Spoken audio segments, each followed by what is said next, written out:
Hi hello friends, എല്ലാവർക്കും നമ്മുടെ സുമി മുഫാസ് മൻസിലോട്ട് ഹൃദയം നിറഞ്ഞ സ്വാഗതം.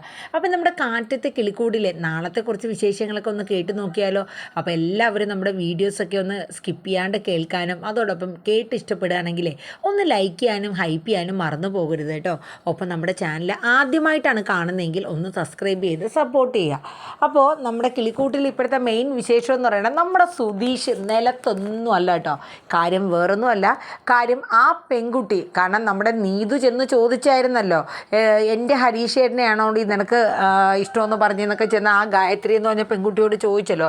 അപ്പോൾ ആ കുട്ടി പറഞ്ഞു ഈ ചേട്ടനെ എനിക്കറിയില്ല എന്നൊക്കെ പറഞ്ഞ് അത് ഞാനേ മറ്റേ ചേട്ടൻ, അതായത് സുധീഷിനെയാണ് ഞാൻ അങ്ങനെ നമ്പർ ചോദിച്ചതെന്ന് പറഞ്ഞപ്പോഴാണ് നീതുവിന് സമാധാനമായത്. അങ്ങനെ നമ്മുടെ സുധീഷിന് വലിയ സന്തോഷമാണ്, കാരണം ഒരു പെൺകുട്ടി എന്നെ ഇഷ്ടമാണെന്നൊക്കെ പറഞ്ഞല്ലോ. അപ്പം നിധിയുടെ മുന്നിൽ ഒന്ന് ഷൈൻ ചെയ്യാൻ പറ്റിയ ഏറ്റവും നല്ലൊരു അവസരമാണ്. സുധീഷ് വിട്ടുകൊടുക്കുമോ? ആരാ മോൻ. അങ്ങനെ നമ്മുടെ സുധീഷ് ഫുൾ ടൈം ഈ സംസാരം തന്നെ. നികേഷിനാണെങ്കിൽ ദേഷ്യം വന്നിട്ട് പാടില്ല, കാരണം ചൊറിയണ കണക്കുള്ള വർത്താനം. ഇനിയിപ്പോൾ നിലത്തൊന്നും ആയിരിക്കില്ല, അല്ലെങ്കിൽ തന്നെ ഒലിപ്പീരിച്ചിട്ട് കൂടിയ ഒരു മനുഷ്യനാണ് സുധീഷേട്ട്. ഇനിയിപ്പോൾ ഒരു പെൺകുട്ടി ഇങ്ങോട്ടും കൂടെ വന്ന് ഇഷ്ടപ്പെട്ടു എന്നുള്ളൊരു കാര്യം പറയണമെങ്കിൽ അത് പറയാനുമില്ല അല്ലേ. അങ്ങനെ സുധീഷ് ഇങ്ങനെ ഹരീഷിൻ്റെ നികേഷിൻ്റെ അടുത്തിരുന്നിട്ട്, അല്ലടാ എന്തായിരുന്നു പേര് ഞാൻ മറന്നുപോയല്ലോ. അപ്പോൾ അവർക്കറിയാം, എന്നാൽ അവർ മിണ്ടില്ല. അപ്പോഴേക്ക് സുധീഷ് ഓർത്തെടുത്തു, ഗായത്രി സുധീഷ് ഗായത്രി, നല്ല ചേർച്ചയുണ്ടല്ലേ. അപ്പോഴേക്കും നമ്മുടെ ഹരീഷ് കഴിഞ്ഞു അധികം ചേർച്ചയില്ലാന്ന് ഇങ്ങനെ പറഞ്ഞിട്ടോ. അപ്പോഴേക്കും നമ്മുടെ നിധി പുറത്തോട്ട് ഇറങ്ങി വരണം. ഇതെന്താ ഇവിടെ രാത്രിയായിട്ട് ആരും ഉറങ്ങാത്ത എന്നാന്നും ചോദിച്ച് വരികയാണ് കേട്ടോ. അപ്പോൾ പറഞ്ഞ് ദേ ഏട്ടത്തി ഞാൻ ഉറങ്ങാൻ പോവാം. എടാ നികേഷ്, നിനക്ക് നാളെ മോഡൽ എക്സാം തുടങ്ങുന്നു എന്നല്ലേ പറഞ്ഞത്, പിന്നെ നീ എന്ത് കാണാനാ ഇരിക്കണേ? ഇല്ല നിധി ഏട്ടത്തി, ഞാൻ ദേ ഉറങ്ങാനായിട്ട് പോവാം. കാരണം മറ്റൊന്നുമല്ല, നിധിക്ക് അങ്ങോട്ട് ദേഷ്യം വന്നിട്ട് പാടില്ല. കാരണം സുധീഷിൻ്റെ ഒരു തരം കാണിക്കലുണ്ടല്ലോ. കാരണം നിധി കാണാനായിട്ടാണ് ചെയ്യുന്നതെങ്കിലും നിധിയുടെ ഉള്ളിൽ ഒരു ഇച്ചിരി ദേഷ്യവും കാര്യങ്ങളൊക്കെ വരുന്നുണ്ട്. എന്നാലും നിധി അതൊന്നും പ്രകടിപ്പിക്കാണ്ട് ഞാൻ ഇനി കുറച്ച് കഴിയുമ്പോൾ വന്ന് നോക്കും, അപ്പോഴെങ്ങനെ ആരെങ്കിലും ഉറങ്ങാണ്ട് ഇവിടെ ഇരിക്കണമെങ്കിൽ എല്ലാത്തിനും ഫോൺ ഞാൻ തല്ലിപ്പൊളിച്ച് കളയുമെന്നും പറഞ്ഞിട്ട് നിധി അകത്തോട്ട് കയറി പോവാണ്. അപ്പോഴേക്കും സുധീഷ് പറയണം, കണ്ടില്ലേ നല്ല ദേഷ്യ ആ പെങ്കൊച്ചിൻ്റെ കാര്യം ഞാൻ പറയണത്. അപ്പോഴേക്കും നികേഷ് പറഞ്ഞു, സുധീഷേട്ടാ നോക്കിയും കണ്ടും കളിച്ചോ. കാരണം എന്ന് വെച്ചാൽ ഇത് വെറുതെ വടി കൊടുത്ത് അടി മേടിക്കുന്ന പരിപാടിയാണ്. ഇങ്ങനെയൊക്കെ കാണിച്ചാൽ നിധിയേട്ടത്തേക്ക് ഇഷ്ടമുണ്ടാവുമെന്നൊന്നും സുധീഷേട്ടൻ വിചാരിച്ചിരിക്കേണ്ട എന്നൊക്കെ പറഞ്ഞ് ഹരീഷും പറയുന്നുണ്ട് കേട്ടോ. അപ്പോൾ പറഞ്ഞു നീ കണ്ടോ, ഇതൊക്കെ ഞാൻ ഉദ്ദേശിക്കുന്ന ലെവലിൽ തന്നെ എത്തുമെന്ന് പറയണം. അപ്പോൾ ഇതേ സമയം നമ്മുടെ സുഭാഷ് ആണെങ്കിൽ ഭയങ്കര ടെൻഷനിലാണ് കേട്ടോ. ആൾ ഉറങ്ങാനൊക്കെ കിടന്നുവെങ്കിലും ഭയങ്കര ആലോചനയിലും കാര്യങ്ങളിലാണ്. എങ്കിലും മറ്റുള്ളവർ ഒരു ശ്രദ്ധ എന്ന് വെച്ചാൽ മറ്റുള്ളവർക്ക് ആ ഒരു മൂഡ് ഓഫ് മനസ്സിലാവാത്ത രീതിയിൽ തന്നെ സുഭാഷ് ഇങ്ങനെ ടെൻഷൻ അടിച്ച് ഇങ്ങനെ കിടക്കണം. കാര്യം വേറൊന്നുമല്ല, നമ്മുടെ ബ്രോക്കർ വിളിച്ചിട്ടുണ്ടായിരുന്നു സുഭാഷിനെ. വേറൊന്നുമല്ല, നമ്മുടെ ആ ദാസപ്പൻ ചേട്ടൻ വിളിച്ചിട്ട് നമ്മുടെ ജയന്തിയുടെ വീട്ടുകാർ, അതായത് സുഭാഷ് പോയി ഒരു പെൺകുട്ടിയെ കണ്ടായിരുന്നല്ലോ, ആ കുട്ടിയുടെ വീട്ടിൽ നിന്നുള്ള ആൾക്കാരൊക്കെ നാളെ വൈകിട്ട് എത്തും എന്നുള്ളതാണ് പറയണത്. അപ്പോൾ അതിൻ്റെ ഒരു ടെൻഷനാണ്. കാരണം സുഭാഷ് ഇതുവരെ വീട്ടിൽ ആരെടുത്തും ഈ കാര്യങ്ങളൊന്നും പറഞ്ഞില്ല. അപ്പം പെട്ടെന്ന് വിളിച്ചിട്ട് നാളെ വരുമെന്ന് പറയുമ്പോൾ ആകെ ഒരു ഇതാ. അങ്ങനെ സുഭാഷ് ഇങ്ങനെ അതിനെക്കുറിച്ച് ആലോചിച്ച് കിടക്കണം. എങ്ങനെ എൻ്റെ അനുജന്മാരോട് എനിക്ക്, അതായത് എന്നെ എനിക്ക് എൻ്റെ വിവാഹത്തിന് വേണ്ടിയിട്ട് നാളെ ഒരു കൂട്ടർ പെൺവീട്ടുകാർ ഇങ്ങോട്ട് വരുന്നുണ്ട് എന്നുള്ളതൊക്കെയാണ് പറയാനായിട്ട് വരുന്നത്. പക്ഷേ അതിൻ്റെ ആ ഒരു നാണക്കേട് സുഭാഷിനുള്ളത് സുഭാഷിന് പറയാൻ വലിയ മടിയാണ്. അങ്ങനെ പിറ്റേ ദിവസം രാവിലെ ആവുകയാണ്. അപ്പോൾ സുഭാഷിന് ഭയങ്കര ടെൻഷനാണ്, ഇതെങ്ങനെ പ്രസൻറ്റ് ചെയ്യും തൻ്റെ അനിയന്മാരുടെ അടുത്ത് എന്നുള്ള ഒരു ചിന്തയാണ്. അപ്പം അടുക്കളയിൽ നിന്ന് ഓരോന്നും ഉണ്ടാക്കിക്കൊണ്ടൊക്കെ ഇരിക്കണം. അപ്പം നികേഷിന് പോവാറായി, നിധിക്ക് പോവാറായി. അപ്പം നിധി ചെന്നിട്ട് സുഭാഷിൻ്റെ അടുത്ത് ചോദിക്കുന്നുണ്ട്, അല്ല സുഭാഷ് ചേട്ടാ എന്ത് പറ്റി, മുഖത്തിന് ഇന്നലെ മുതൽ ഞാൻ ശ്രദ്ധിക്കുകയല്ലോ, വല്ലാത്ത എന്തോ വിഷമം, എന്തെങ്കിലും പറയാനുണ്ടോ? അപ്പം പറഞ്ഞു ഇല്ല മോളെ, ഒരു കുഴപ്പമില്ല. ആ സമയത്ത് നമ്മുടെ നികേഷ് പറഞ്ഞു, സുഭാഷ് ചേട്ടാ ആ ടിഫിൻ ബോക്സ് ഇങ്ങനെ എടുത്ത് തരുന്നത് എന്ന് പറയും. ഇന്നടാന്ന് പറഞ്ഞിട്ട് ആ ഉണ്ടാക്കിക്കൊണ്ടിരുന്ന കറി ഇങ്ങനെ ശകലം എടുത്തിട്ട് ഉപ്പ് നോക്കാൻ കൊടുക്കും പോലെ കൊടുക്കുകയാണ്. അപ്പം നികേഷ് ചോദിച്ചു, അല്ല സുഭാഷ് ചേട്ടൻ എന്താ പറ്റിയത്, എൻ്റെ ടിഫിൻ എവിടെയെന്നാണ് ചോദിച്ചത്. അയ്യോ ഞാൻ വിചാരിച്ചു നീ കറി ഉപ്പ് നോക്കാൻ ടേസ്റ്റ് നോക്കാനായിട്ട് ചോദിക്കണതാണെന്നാണ് ഞാൻ കരുതിയത്. അങ്ങനെ എന്ത് ചെയ്യും, നമ്മുടെ സുഭാഷ് പെട്ടെന്ന് തന്നെ ടിഫിൻ ബോക്സ് എടുത്ത് കൊടുക്കണം. അപ്പോഴേക്ക് സുധീഷ് നോക്കുമ്പോൾ വെറും കാലി പാത്രമാണല്ലോ. അപ്പം ചോദിക്കും, അല്ല നികേഷ്, സുഭാഷ് ചേട്ടാ ഇതെന്താ വെറും പാത്രം മാത്രമേ ഉള്ളൂ, എനിക്ക് തിന്നാൻ ചോറൊന്നുമില്ല. അയ്യോ എനിക്ക് വയ്യ എന്ന് പറഞ്ഞിട്ട് പിന്നെ സുഭാഷ് ചോറൊക്കെ എടുത്ത് കൊടുക്കുകയാണ്. ഈ സമയം നമ്മുടെ ഹരീഷ് അങ്ങോട്ട് വരെയാണ്. എന്നിട്ട് പറയും, അതെ ഈ സുഭാഷ് ചേട്ടന് എന്തോ കുഴപ്പമുണ്ട്, ഞാൻ ഇന്നലെ മുതൽ ഞാൻ ശ്രദ്ധിക്കുക, ഇവിടെ എന്നും അല്ല ആള്, എന്തോ ഒരു കുഴപ്പം എന്നിങ്ങനെ ഹരീഷ് പറയണം കേട്ടോ. ഈ സമയം നമ്മുടെ നിധി പതുക്കെ നികേഷിൻ്റെ അടുത്ത് ഹോളിലോട്ട് അങ്ങനെ പോവാണ്. അപ്പം സുധീഷും അവരെല്ലാവരും ഉണ്ടായിരുന്നു. അപ്പം നിധി പറയുന്നുണ്ട്, അതെ സുഭാഷ് ചേട്ടൻ്റെ മനസ്സിൽ എന്തോ ഒരു ബുദ്ധിമുട്ടുണ്ട്, ആളെന്തോ ഒരു ഒരു ഒരു എന്തോ പോലെ എന്ന് വെച്ചാൽ മനസ്സൊന്നും ഇവിടെ ഇല്ല, എന്തോ ഒരു വിഷമം പോലെ എനിക്ക് തോന്നുന്നുണ്ടെന്ന് പറയണം. അപ്പോൾ ഈ സമയം നമ്മുടെ സുധീഷാണെങ്കിൽ കുളിച്ച് സുന്ദരനായിട്ട് നല്ല അടിപൊളി ഷർട്ടൊക്കെ ഇട്ട് ഭയങ്കര മേക്കപ്പാണ്. അപ്പം ഈ ഷർട്ടൊക്കെ ഇട്ട് റെഡിയായിട്ട് നിന്നിട്ട് നികേഷിൻ്റെ അടുത്ത് ചേടാ ഈ ഷർട്ട് എങ്ങനെയുണ്ട്? അപ്പം നികേഷ് പറഞ്ഞു അടിപൊളിയാണ്. നിധി ഇത് കൊള്ളാവോ? അപ്പം നിധി ചിരിച്ചുകൊണ്ട് പറയും അടിപൊളിയാണ്, കുഴപ്പമില്ല എന്ന് പറഞ്ഞു. അപ്പോൾ ഞാൻ എങ്ങോട്ടാ പോണേന്ന് ചോദിച്ചില്ലല്ലോ സുന്ദരനായിട്ട്. അപ്പം നിധി പറഞ്ഞു ജോലിക്കായിരിക്കും. ജോലിക്കൊന്നുമല്ല, ഞാനേ നമ്മുടെ ബസ് സ്റ്റോപ്പ് പറവേനെ കാണാനായിട്ട് പോവാണെന്ന് പറഞ്ഞു. എന്ത്? അതെ നമ്മുടെ ഗായത്രി കുട്ടീനെ കാണാനായിട്ടാണ് പോണത്. ഈച്ചി സുന്ദരനായിട്ട് പോണ്ടേ, അതിനൊന്നും ഒരു കുറവ് വരരുത് എന്നൊക്കെ പറഞ്ഞിട്ട് സുധീഷ് ഭയങ്കര മേക്കപ്പാണ്. അങ്ങനെ മേക്കപ്പൊക്കെ ചെയ്ത് ഒരു കൂളിംഗ് ഗ്ലാസ്സൊക്കെ വെച്ചാണ് പോണത്. ഇതൊക്കെ കണ്ടിട്ട് സത്യം പറഞ്ഞാൽ നിധിക്ക് അങ്ങോട്ട് ദേഷ്യം വരണം. പക്ഷേ ആ ദേഷ്യം പ്രകടിപ്പിക്കാൻ പറ്റുമോ? അതും ഒരു നാണക്കേടല്ലേ. അതുകൊണ്ട് നിധി മിണ്ടിയില്ല കേട്ടോ. അപ്പോഴേക്കും സുധീഷ് പറഞ്ഞു എന്തായാലും ഞാൻ റെഡിയായി.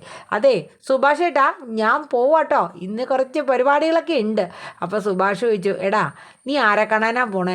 അതെ നമ്മുടെ ബസ് സ്റ്റോപ്പിൽ കാണാനായിട്ട് പോവാന്ന് പറയും. എടാ നിൻ്റെ കല്യാണം കഴിഞ്ഞ് തന്നെ? കല്യാണമൊക്കെ കഴിഞ്ഞു, പേരിന് ആൾക്കാരെ കാണിക്കാൻ എന്നും പറഞ്ഞ് ഞാൻ സിംഗിളല്ലേ സുഭാഷ് ഏട്ടാ? അതെ കല്യാണം ആൾക്കാരെ കാണിക്കാനായിട്ട് നടത്തിയെന്നല്ലാണ്ട് വേറെ ഒന്നുമില്ലല്ലോ. അത് വേണമെങ്കിൽ നിധിയുടെ അടുത്ത് ചോദിച്ചു നോക്കുമോ. അപ്പം നിധി സുഭാഷ് ചോദിക്കും ആണോ മോളെ നിനക്ക് അങ്ങനെയാണോ? അപ്പോൾ പറയും പിന്നെ അല്ലാണ്ട് എനിക്ക് കല്യാണമൊന്നും കഴിഞ്ഞ ഒരു ഇതൊന്നും ആയിട്ടുള്ള ജീവിതമൊന്നും നമ്മൾ തമ്മിലില്ലല്ലോ, അതുകൊണ്ട് എനിക്കൊരു പ്രശ്നമില്ല എന്ന് നിധി പറയുന്നത്. അത് കേട്ടപ്പം സുധീഷിന് ശരിക്കും പറഞ്ഞാൽ കുറച്ചൊക്കെ വിഷമമായി. എന്നാലും എന്നാൽ ഇന്ന് കാണിച്ചു കൊടുത്തിട്ട് വേറെ കാര്യമുള്ളൂ എന്ന് പറഞ്ഞിട്ട് ഒന്നും കൂടെ മുടിയൊക്കെ ഈരി വെച്ചിട്ട് ആ കൂളിംഗ് ഗ്ലാസ്സൊക്കെ വെച്ച് തിരിയണത് നെറ്റ് ചെന്ന് നേരെ അവിടുത്തെ ചുമരയിൽ അങ്ങ് ഇടിക്കുകയാണ് കേട്ടോ. അപ്പോഴേക്കും നമ്മുടെ നിധിക്കും നികേഷിനും ചിരി വന്നിട്ട് പാടില്ലായിരുന്നു, അവരൊരൊറ്റ ചിരി. അപ്പോഴേക്കും സുധീഷ് പറഞ്ഞു അതെ ചിരിച്ചോ ഒരു കുഴപ്പമില്ല, നിങ്ങൾക്കൊക്കെ ഭയങ്കര അസൂയ, ഞാനൊന്ന് അണിഞ്ഞൊരുങ്ങണയിൽ നിങ്ങൾക്ക് ശരിക്കും അസൂയല്ലേ? ആണ് എനിക്കറിയാം. അതെ അസൂയയ്ക്കും കുശുമ്പിനും മരുന്നില്ല എന്ന് പറഞ്ഞിട്ട് സുധീഷ് ഇറങ്ങി നിൽക്കുകയാണ്. അതെ നിങ്ങളാരും വരുന്നില്ലേ? നികേഷിൻ്റെ അടുത്ത് നിധിയുടെ അടുത്ത് ചോദിക്കും. അപ്പം നിധി പറഞ്ഞു അതെ ഞങ്ങൾ വന്നോളാം, വലിയ പുതുമയൊന്നുമില്ലല്ലോ എന്ന് പറഞ്ഞുകൊണ്ട് നമ്മുടെ നികേഷ് റെഡി ആവുന്നേ ഉള്ളൂ. ആ സമയം നമ്മുടെ സുധീഷ് പറയും അതെ ഒരു കാര്യം ചെയ്യാം, നിങ്ങൾ വരുന്നവരെ ഞാൻ നമ്മുടെ ഗായത്രി കുട്ടിയായിട്ടൊക്കെ ഒന്ന് മിണ്ടിയും പറഞ്ഞൊക്കെ ഇരിക്കാം എന്ന് പറഞ്ഞിട്ട് പോകാനായിട്ട് ഒരുങ്ങുകയാണ്. അപ്പോഴേക്കും നിധി ഒരു നോക്കിക്കൊണ്ട് ഇങ്ങനെ നിൽക്കുകയാണ്. കുറേ നേരമായിട്ട് ഒരു അനക്കവും ഇല്ലട്ടോ. അപ്പോഴേക്കും നിധി ഇങ്ങനെ നോക്കുകയാണ്, അതായത് സുധീഷിനെ അങ്ങോട്ട് കോളറയിൽ പിടിച്ചിട്ട് 2-3 ഇടി അങ്ങോട്ട് വെച്ച് കൊടുക്കുകയാണ്. നിനക്ക് വേറെ പെണ്ണുങ്ങളെ നോക്കണം അല്ലേടാന്ന് പറഞ്ഞുകൊണ്ട്. അപ്പോഴേക്കും സുധീഷ് ഹലോ നിധി എന്നിങ്ങനെ വിളിക്കുകയാണ്. കാര്യം വേറൊന്നുമില്ല, നിധി ഇത് മനസ്സിലോർത്തൊരു കാര്യമായിരുന്നു. കാരണം ഇങ്ങനെ സുധീഷിനെ പിടിച്ചു വെച്ചിട്ട് 2-3 ഇടി നിധി എന്നെ കൊടുക്കണം ആ ഒരു ഇതൊക്കെ മനസ്സിൽ തോന്നിയതാണ്, ശരിക്കും അതൊന്നുമല്ല. കാരണം അവരെല്ലാവരും ചിരിച്ചുകൊണ്ടിരിക്കുകയാണ് നിധി ആ പകൽ സ്വപ്നത്തിൽ നിന്നും എഴുന്നേറ്റ് കഴിഞ്ഞപ്പോൾ. അങ്ങനെ സുധീഷ് പോവാൻ കേട്ടോ. അങ്ങനെ കാരണം അത് കഴിഞ്ഞിട്ട് വേണം സുധീഷിന് ജോലിക്ക് പോകാനായിട്ടുള്ളത്. അങ്ങനെ ആ പെൺകുട്ടിയെ കാണാനായിട്ട് സുധീഷ് ബസ് സ്റ്റോപ്പിൽ പോയി.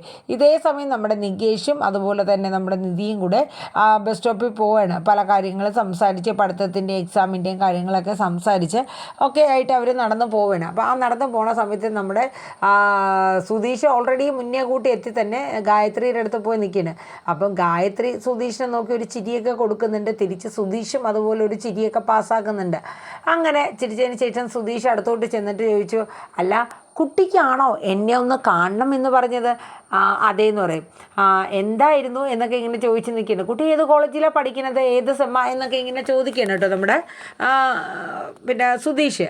അപ്പോഴേക്കും നമ്മുടെ നിധിയും നമ്മുടെ നികേഷും അവിടെ എത്തിക്കഴിഞ്ഞപ്പോൾ ഇത് കണ്ട നികേഷിന് ദേഷ്യം വരെയാണ്. കാരണം ആ പെൺകുട്ടി താൻ വെറുതെ ഓരോ മോഹങ്ങൾ വെറുതെ കെട്ടി കണ്ടില്ലേ, ഇവളൊക്കെ എന്താ ഇങ്ങനത്തെ സ്വഭാവമാണ്. അപ്പോഴേക്കും നമ്മുടെ നികേഷ് നിധിയോട് പറയും നിധിയേട്ടത്തി കണ്ടില്ലേ ഇത്, എനിക്ക് കണ്ടിട്ട് സഹിക്കാൻ പറ്റുന്നില്ല, എന്തോ പോലെ എന്നെ അവൾ ചീറ്റ് ചെയ്തു, എന്നെ നോക്കി ചിരിച്ചിട്ട് ഒരു നമ്പറിന് വേണ്ടിയോ എന്തിനോ ആയിക്കോട്ടെ അവൾ എന്നെ നോക്കി ചിരിച്ചു, അവൾ എന്നെ ചീറ്റ് ചെയ്തു എന്നുള്ളതൊക്കെ ഇങ്ങനെ നമ്മുടെ നികേഷ് പറയണം. അപ്പം നമ്മുടെ നിധി പറയും, മോനെ അതിന് നിനക്ക് അതിന് മാത്രം പ്രായമൊന്നും ആയിട്ടില്ല, നീ സമാധാനപ്പെട്, ഒക്കെ ശരിയായിക്കോളൂ, എല്ലാം നല്ല രീതിയിൽ തന്നെ വരും, നിനക്ക് അതിനുള്ള പ്രായം ഇല്ലയുടെ ആയിട്ടുള്ളൂ. നീ ഇനി നോക്ക്, എന്നെ നോക്കൂ, നീ എൻ്റെ നിധി പറയണം, ഞാനും ഈ പഠിക്കുന്ന പ്രായത്തിലൊന്നും അങ്ങനെ പ്രേമിക്കാനോ ഒന്നും ഞാൻ പോയിട്ടില്ല, ഇപ്പോഴും ഞാൻ കണ്ടില്ലേ, അതൊക്കെ സമയമാകുമ്പോൾ നടക്കും എന്നുള്ള രീതിയിൽ നികേഷിനെ പറഞ്ഞ് സമാധാനിപ്പിക്കണം കേട്ടോ.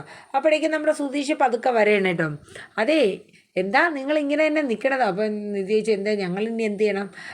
അതല്ല, ഞാൻ വെറുതെ ചോദിച്ചെന്നേ ഉള്ളൂ, നിങ്ങൾ ഓക്കെ അല്ലേ എന്നൊക്കെയാണ് ഇങ്ങനെ ചോദിക്കുന്നത്. അപ്പം നമ്മുടെ സുധീഷ് നിധിയോട് ചോദിക്കും, ഞാൻ ആ സുന്ദരി പെൺകുട്ടിയോട് സംസാരിക്കുന്നുണ്ട്, നിധിക്ക് കുറച്ച് അസൂയൊക്കെ ഉണ്ടല്ലേ? അപ്പം നിധി ചോദിച്ചു, ഞാൻ എന്തിനാ അസൂയപ്പെടുന്നത്? അതുകൊണ്ടല്ല, ഞാൻ ചോദിച്ചെന്നേ ഉള്ളൂ, അപ്പം ഞങ്ങൾക്ക് ഒരു അസൂയയില്ല, താങ്കൾ പോയി സംസാരിച്ചോ എന്ന് പറഞ്ഞ് നിധി പറയണേ. അങ്ങനെ സുധീഷ് ശരി എന്നാൽ ഞാൻ പോയിട്ട് വരാട്ടോ എന്നും പറഞ്ഞ് ഗായത്രിയുടെ അടുത്ത് പോയി സംസാരിക്കണേ. അതെ, കുട്ടിക്ക് ബസ് എപ്പോഴാണ് വരിക? ആ സമയമായി വരുന്നേ ഉള്ളൂ, ഒരു കാര്യം ചെയ്യാം, ഞാൻ ബൈക്കിൽ കൊണ്ടാക്കാം.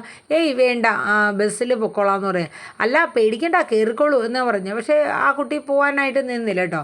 അത് കഴിഞ്ഞ് പിന്നീട് കാണിക്കുന്നത് നമ്മുടെ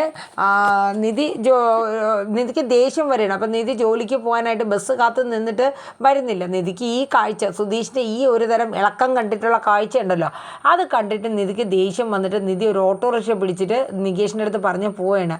അപ്പം നികേഷ് പറഞ്ഞു, ആ ബസ് വന്നെങ്കിൽ എനിക്ക് ഈ കാഴ്ച കാണാണ്ട് എങ്ങോട്ടെങ്കിലും പോവായിരുന്നു കടന്ന് എന്നിങ്ങനെ നികേഷും പറയണേ. തന്നെ നിധി ജോലി സ്ഥലത്ത് എത്താനുണ്ട്. അപ്പം നമ്മുടെ സുഭാഷ് നിധിയെ കാണാനായിട്ട് ചെല്ലുകയാണ്.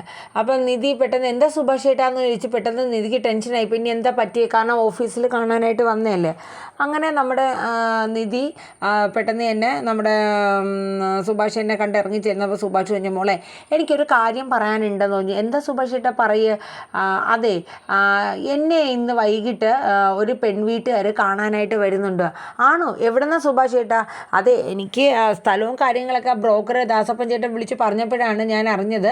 അപ്പോൾ ഇന്നാ വൈകിട്ട് വരുമെന്ന് പെട്ടെന്ന് വിളിച്ച് പറഞ്ഞു. അയ്യോ, എൻ്റെ അടുത്ത് രാവിലെ ആയിരുന്നെങ്കിൽ ഞാൻ ലീവ് എടുത്ത് നിന്നേ. ലീവൊന്നും എടുക്കണ്ട മോളെ. അവരെപ്പോഴാണ് വരിക സുഭാഷ് ചേട്ടാ? അവരൊരു 5 മണിക്ക് വരുമെന്നാണ് പറഞ്ഞത്. മോളൊരു 4:45 4:30 ആയിട്ട് വന്നാൽ മതി. അത് പറ്റില്ല, വീടൊക്കെ വൃത്തിയാക്കണ്ടേ. എന്തായാലും ഞാൻ നേരത്തെ കൂട്ടി വരാമെന്ന് പറഞ്ഞു. അവരോടൊക്കെ പറഞ്ഞു എന്ന് ചോദിക്കുകയാണ് നമ്മുടെ നിധി. അപ്പോഴേക്കും നമ്മുടെ സുഭാഷ് പറഞ്ഞു, ഇല്ല മോളെ, ഞാൻ എങ്ങനെ എൻ്റെ അനുജന്മാരോട് എനിക്ക് പെണ്ണ് കാണാനായിട്ട് അവർ പെൺവീട്ടുകാരിങ്ങനെ വരുന്നു എന്ന് പറയാനൊരു നാണക്കേട്. ഒന്നും വിചാരിക്കേണ്ട, ധൈര്യമായിട്ട് പറഞ്ഞു, അവർക്ക് സന്തോഷമാവത്തുള്ളൂ. എന്നാലേ എനിക്കൊരു മടി, മോള് എന്നെ അങ്ങ് പറഞ്ഞാൽ മതി എന്ന് പറയാം.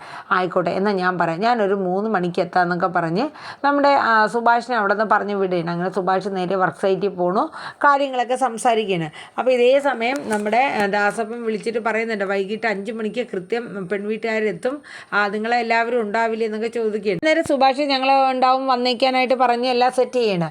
അങ്ങനെ നിധി കൃത്യം 3 മണിക്ക് തന്നെ വീട്ടിലെത്തണം കേട്ടോ. വീട്ടിലെത്തിക്കഴിഞ്ഞാൽ നിധി എല്ലാം ഒതുക്കി പിറക്കി എല്ലാം വീടൊക്കെ വൃത്തിയാക്കിയാണ്. ആ സമയം സുധീഷിൻ്റെ അടുത്ത് വിളിച്ച് പറഞ്ഞിട്ടുണ്ടായിരുന്നു വേഗം വീട്ടിലോട്ട് വരാം. ഹരീഷിനോടും പറഞ്ഞു, നികേഷിൻ്റെ അടുത്തും കാര്യങ്ങളൊക്കെ പറഞ്ഞു വെച്ചൊക്കെയായിരുന്നു. അങ്ങനെ അവർ വീട്ടിലെത്തി. നമ്മുടെ സുധീഷ് എല്ലാവരും കൂടെ ചേർന്നിട്ട്, നിധി എന്താ ഈ കാണിക്കുന്നത്, എന്താ കാര്യം എന്നൊന്നും പറയണില്ലല്ലോ. അപ്പം നിധി പറഞ്ഞു, സുധീഷ് ഇന്ന് സുഭാഷ് ഏട്ടൻ്റെ ഒരു കല്യാണാലോചന, ഒരു പെൺവീട്ടുകാർ ഇങ്ങോട്ടേക്ക് വരുന്നുണ്ടെന്ന് പറഞ്ഞു കേട്ടോ. അപ്പം പെൺവീട്ടുകാർ എവിടെന്നാ എന്നൊക്കെ ഇങ്ങനെ ചോദിക്കുകയാണ്. അപ്പോഴേ നമ്മുടെ നിധി പറഞ്ഞു, അതെ, നമ്മുടെ ബ്രോക്കർ ഏട്ടൻ കൊണ്ടുവന്നതാണ്. അപ്പോൾ സുഭാഷ് ഏട്ടനും പെൺകുട്ടിയും കണ്ടോ എവിടെ വെച്ചിട്ട്? അപ്പം നിധി പറയണം, അവരിങ്ങനെ പെട്ടെന്ന് വരാൻ പറഞ്ഞുകൊണ്ട് ബ്രോക്കർ ഏട്ടനുമായിട്ട് പോയി പെട്ടെന്ന് പെൺകുട്ടിയെ കണ്ട് അവർ തമ്മിൽ കണ്ടു, സംസാരിക്കുകയൊക്കെ ചെയ്തു. എല്ലാ കാര്യങ്ങളും അങ്ങോട്ടും ഇങ്ങോട്ടും പറഞ്ഞിട്ടുണ്ടെന്നൊക്കെയാണ് സുഭാഷ് ഏട്ടൻ പറഞ്ഞതെന്ന് പറഞ്ഞു. അങ്ങനെ വീടൊക്കെ വൃത്തിയാക്കി ചെയറൊക്കെ നേരെ ഇടുകയാണ് കേട്ടോ. ഈ സമയത്ത് നമ്മുടെ സുധീഷ് ആദ്യം മനസ്സിൽ കരുതിയത് ഇനി നിധിയുടെ അച്ഛനോ ഏട്ടത്തിയോ ആരെങ്കിലുമൊക്കെ വരികയാണ്, ഏട്ടത്തി എങ്ങാനാണെങ്കിൽ ആദ്യം പോയി ബാത്റൂം ഒന്ന് കഴുകണം, ഇല്ലെങ്കിൽ പണി തീർന്നു എന്നുള്ള രീതിയിലാണ് സുധീഷൊക്കെ നിൽക്കണം കേട്ടോ. അപ്പോൾ അങ്ങനെ കാര്യങ്ങളൊക്കെ ഏകദേശം ആ ഒരു രീതിയിലെല്ലാം സെറ്റ് ചെയ്യണം. എല്ലാവരും ഇങ്ങനെ ആകാംക്ഷയോടെ നിൽക്കുകയാണ്. കാരണം എവിടെന്നാ, എന്താ പെൺകുട്ടി എവിടെന്നാ എന്നൊക്കെയുള്ള 100 ചോദ്യങ്ങളാണ്. അപ്പോൾ ആകെ എല്ലാവരും ഇങ്ങനെ ആ ഒരു രീതിയിൽ ഇങ്ങനെ നിൽക്കണം കേട്ടോ. അപ്പോൾ അങ്ങനെ നമ്മുടെ സുഭാഷിനെ കാണാനായിട്ട് അങ്ങനെ പെൺവീട്ടുകാർ വരെയാണ്. എല്ലാവരും വെയിറ്റ് ചെയ്യുന്ന വിശേഷങ്ങളൊക്കെയാണ് നാളത്തെ പ്രൊമോയിൽ വരുന്നത്. അപ്പോൾ നമുക്ക് പുതിയ വിശേഷങ്ങൾക്കായിട്ട് കാത്തിരിക്കാം അല്ലേ. അപ്പോൾ എല്ലാവരും നമ്മുടെ വീഡിയോസൊക്കെ ഒന്ന് സ്കിപ്പ് ചെയ്യാണ്ട് കേൾക്കാനായിട്ട് ശ്രമിക്കണേ. ഇഷ്ടപ്പെടുകയാണെങ്കിൽ ലൈക്ക് ചെയ്യാനും ഹൈപ്പ് ചെയ്യാനും മറന്നു പോകരുത്. ഒപ്പം നമ്മുടെ ചാനൽ ആദ്യമായിട്ടാണ് കേൾക്കുന്നതെങ്കിൽ ഒന്ന് സബ്സ്ക്രൈബ് ചെയ്ത് സപ്പോർട്ടും കൂടെ ചെയ്യുക. അപ്പോൾ കൃത്യം രാവിലെ 6 മണിക്ക് തന്നെ നമ്മുടെ ഇവർ വിവാഹിതരായാൽ എന്ന പരമ്പര ഞാൻ അപ്ലോഡ് ചെയ്തിട്ടുണ്ട്. കാണാത്തവരൊക്കെ ഉണ്ടെങ്കിൽ ഇന്നത്തെ വിശേഷമാണ് കേട്ടോ. അപ്പോൾ കാണാത്തവരൊക്കെ ഉണ്ടെങ്കിൽ ഒന്ന് പോയി അതൊന്ന് കേട്ട് സപ്പോർട്ട് ചെയ്ത് തന്നെ. അപ്പോൾ Tata, bye bye, take care, thank you.